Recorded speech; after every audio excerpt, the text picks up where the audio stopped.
쏘하 한우다이모 나누카입니다. 오늘 찍을 주제는 저렴하다고 사면 큰일 나는 중고차에 대해서 한번 찍어볼까 하는데요, 여러분들도 뭐 예상하셨듯이 사고차도 있을 거고 또 다른 부분도 있으니까 끝까지 한번 시청해주세요. 중고차를 구매하실 때 사고 부위를 잘 보셔야 되잖아요. 사고는 무사고와 유사고로 나뉘는데요, 무사고는 완전 무사고도 있을 거고 성능상 외판 단순 교환도 있을 겁니다. 유사고로 따진다면 뼈대가 교환 있는 사고 혹은 외판 부위 2랭크로 크지 않은 유사고로 보시면 됩니다. 자, 구분하는 방법 먼저 알려드릴게요. 완전 무사고라고 함은 범퍼 이 부분 플라스틱이거든요. 라이트 그리고 뒷범퍼 소모품적인 거를 교환한 것들이 완전 무사고라고 칭합니다. 혹은 아무것도 교환하지 않은 것들이 완전 무사고겠죠. 그래서 한 번씩 물어보시는 분들이 계세요. 도색이 들어갔는데 왜 완전 무사고냐. 도색이 들어간 건 완전 무사고가 맞아요. 근데 판금이 들어갔으면 완전 무사고는 아니죠. 자, 무사고지만 성능상 무사고 외판 교환이 있는 것들에 대해서 설명을 드리자면 본네트, 펜다, 문짝, 고각으로 돼 있는 부분. 그러니까 여기 보시면 여기 이렇게 다 조각이 나 있거든요. 그래서 볼트를 풀면 뗐다가 붙일 수 있습니다. 조그마한 접촉사고가 나도 충분히 교환을 할 수 있기 때문에 무사고라고 본다 라고 보시면 되고요. 자, 이제 사고가 있는 걸로 넘어가 볼게요. 앞펜다는 조각으로 이렇게 돼 있었잖아요. 근데 뒷펜다는 조각으로 안 돼 있어요. 다 이어져 있어요. A 필러, B 필러, C 필러까지 이렇게 싹 다 이어져 있습니다.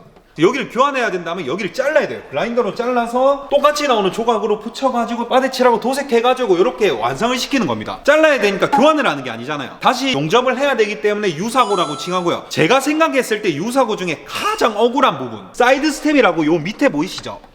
이 부분 같은 경우도 여기가 이어져 있거든요. 그래서 여기도 교환을 해야 된다면 유사고로 칭하는데, 여기를 교체할 때는 보통은 초보 운전이나 도로에 있는 장애물을 못 본다던가 뭐 보도블럭을 잠시 타던가 이렇게 돼서 찌그러지는 경우가 많습니다. 근데 요거는 사실 저는 유사고로가 안 보거든요. 그래서 요 부분이 찌그러져서 차 팔 때 손해를 보시는 분들이 많으니까 차라리 문짝 교환하는 게 낫지 요거 교환하면 금액이 더 많이 빠진다는 그런 아이러니한 부분이 있으니까 참고하세요. 근데 또 예외적인 부분이 있습니다. 여기만 간 게 아니고 하체를 다 갈았을 수도 있잖아요. 심하게 올라탔다, 그렇게 되면 완전 사고차가 되기 때문에 사이드 스텝 교환이 있다, 리프트를 띄워서 차량 하체까지 다 본 뒤에 뭔가 좀 가성비 있게 탈 수 있지 않나 라는 생각을 해봅니다. 자, 이제 나옵니다. 저렴하다고 샀다가 큰일 나는 중고차, 뼈대 사고가 있는 차입니다. 뼈대 사고 있는 차는 저렴할 수밖에 없는 게, 자, 여기가 휀다잖아요. 휀다 바로 옆에 여기 사이드 멤버가 있고 인사이드 패널, 그리고 여러분들이 가장 많이 들어본 가장 큰 사고차 휠하우스가 요 동그란 요겁니다. 휠이 움직이는 거를 잡아주는 역할이라고 보면 되는데, 휠하우스가 뭐 찌그러졌다 혹은 교체를 해야 된다 그러면 여기서 용접을 다 해서 여기 부분을 자르는 겁니다. 물론 정교하게 할 수는 있지만 사고 전보다는 절대 완벽할 수가 없어요. 그렇기 때문에 차가 똑바로 가지 않을 수가 있다. 그렇게 되면 어떤 문제가 생기냐, 휠의 각도가 바뀝니다. 미세하게 바뀌어요. 그러면 차가 똑바로 가야 되는데 약간씩 틀려서 가겠죠. 그럼 일단 타이어도 소모가 많이 됩니다. 한쪽 타이어만 많이 갈린다던가 차가 똑바로 가지 않기 때문에 여러분들이 정말 신경을 많이 써서 운전을 해야 돼서 좀 스트레스가 받아요. 달리다가 핸들을 놔봐요. 그럼 차가 옆으로 갑니다. 차 매입할 때 시운전할 때는 항상 핸들을 한번 놔봅니다. 물론 도로 때문에 똑바로 안 갈 수는 있으나 웬만하면 다 똑바로 갑니다. 차가 정상적이라면. 살 때 저렴하지만 팔 때도 훨씬 더 저렴하게 팔아야 된다는 리스크가 있기 때문에 사면 좀 위험하지 않을까. 그리고 요 앞쪽 사고랑 뒤쪽 사고에 대한 이야기가 많잖아요. 앞쪽 사고가 난 차를 사는 것보다 뒤쪽 사고가 난 차를 사는 게 좋다, 그런 이야기들을 많이 들었잖아요. 근데 제가 생각했을 때도 정교하게 들어간다면 그럴 수도 있습니다. 그 이유는 앞쪽은 엔진이 있잖아요. 그래서 만약에 사고가 크게 났다면 엔진 쪽을 건드렸을 확률이 높다라고 보시면 되는데, 이 부분 같은 경우는 사실 야매 수리, 제대로 수리를 하지 않으면 그럴 가능성이 높지만 1급 공업사를 갔다 아니면 제조사 서비스 센터를 갔다라고 한다면 웬만하면 제대로 고쳤기 때문에 크게 걱정할 건 없는 것 같아요. 결론적으로는 뒤쪽 사고가 조금 더 나을 수는 있으나 앞쪽 사고 난 차량도 잘 보고 산다면 크게 관계는 없을 것 같다라고 생각을 합니다. 수입차를 사실 때는 더 조심하셔야 되는 게, 사고가 난 부위에 대한 단가가 더 심하고 차량을 고치는 비용이 훨씬 더 높기 때문에 수입차에 관해서는 웬만하게 크게 사고 난 차는 구매를 하시지 않는 게 좋지 않을까라는 생각을 합니다. 여러분들이 좀 많이 궁금해하는 주제로 한번 다가가 보겠습니다. 사실 완전 무사고 차를 사면 가장 좋지만 교환이 조금 있는 차들이 가성비가 좋아요. 왜냐면 완전 무사고보다는 단가가 더 있으니까 1,200만원 정도 차이가 나면 크잖아요. 그렇게 됐을 때 어떤 차를 사는 게 더 좋냐고 물으시는 분들에게 저의 의견을 답변 드리겠습니다. 제가 구매자 입장이다 라고 한다면 1년 이내의 차량은 완전 무사고로 사는 게 맞는 것 같습니다. 신차 느낌 그대로인 거를 좀 더 가성비 있게 중고차로 산 거기 때문에 교환이 없는 차를 사는 게 맞는 것 같습니다. 근데 3년에서 5년 이상 지났다, 신차보다는 더 중고의 느낌이 있잖아요. 사실 완전 무사고를 사는 것보다 단순 교환 정도, 펜다나 문짝 이런 것들이 교환이 돼서 금액 감가가 좀 더 많이 이루어졌다, 어차피 중고차고 또 가성비 있게 타려고 사는 거니까 사고가 너무 많은 차가 아닌 이상은 저는 단순 교환이 있는 차를 택할 것 같습니다. 자, 그리고 두 번째 주제입니다. 여러분들이 차를 두 대를 봐요. 한 차는 사고가 없는데 외판이 너무 더러워. 그리고 나머지 차는 외판은 엄청 깨끗한데 사고가 많아요. 이런 차들이 금액이 비슷하다 했을 때 어떤 걸 사겠냐? 저의 생각으로는 외판이 더러운 걸 살 것 같습니다. 외판이라고 한다면 상품해야 될 게 많다. 휠기스도 있고 타이어도 없고 이런 것들에 대한 건데요. 딜러 가로 저희 창원 기준으로 예를 들어 펜달 람카를 하는데 한 13만 원 정도가 들어갑니다. 외판 5번 있다고 하면 한 5, 60만 원이 들어갈 수도 있지만 그래도 사고가 나지 않은 차긴 하잖아요. 내가 뭐 이런 부분이 크게 거슬리지 않는다면 저 같으면 그대로 탈 것 같습니다. 근데 뼈대다. 외판 같은 경우는 제가 말씀드렸듯이 언제든지 도색을 할 수 있지만 뼈대 사고가 난 차를 제대로 갈 수 있게 하는 방법은 없습니다. 그렇기 때문에 외판을 우리가 조금씩 고쳐서 타는 게 더 낫지 않을까. 그게 또 중고차의 매력이 아닐까. 돈이 많으면 완전 사고가 없는 걸 사겠지만 가성비를 따진다면 단순 교환이 있는 차를 사는 게 맞지 않을까. 자, 이렇게 저렴하다고 사면 큰일 나는 중고차에 관해서 한번 찍어봤는데요. 결론적으로는 뭐 사고가 너무 많은 차는 사면 안 된다. 그리고 사고가 났지만 가성비 있게 살 수 있는 차는 이런 차다 라는 설명을 드렸거든요. 이 영상을 보시고 좀 유익하셨다면 좋아요와 구독 꼭 부탁드리고요. 2024년 한우카 항상 여러분들이 궁금해하시는 주제로 다가가도록 노력하겠습니다. 감사합니다.